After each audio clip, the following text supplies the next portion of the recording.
2025 সালের global সমুদ flotilla প্রথম নয়। এর পেছনে আছে এক দশক ধরে চলা সাহস, সংঘাত আর আত্মত্যাগের এক দীর্ঘ ইতিহাস।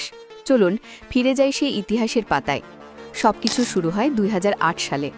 ফ্রি গাজা মুভমেন্ট নামের একটি মানবাধিকার সংগঠন দুটি ছোট কাঠের নৌকা এসএস লিবার্টি এবং ফ্রি গাজা নিয়ে সাইপ্রাস থেকে যাত্রা শুরু করে। ইসরায়েলি অবরোধকে বুড়ো আঙুল দেখিয়ে তারা সফলভাবে গাজায় পৌঁছায়। এটা ছিল এক ঐতিহাসিক বিজয়, যা পুরো বিশ্বের শান্তিকামী মানুষকে অনুপ্রাণিত করে।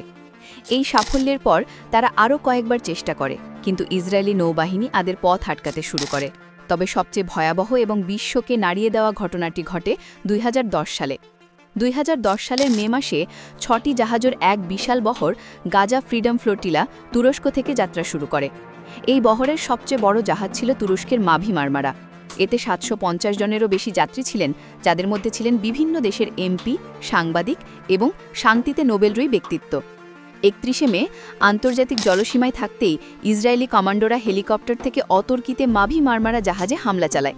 যাত্রীরা প্রতিরোধ করার চেষ্টা করলে কমান্ডোরা গুলি চালায়।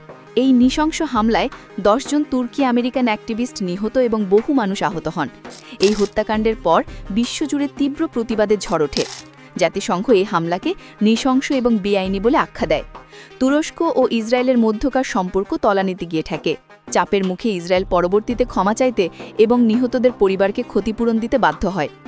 মাভি মারমারার রক্তভেজা ইতিহাস ও আন্দোলনকে দমাতে পারেনি।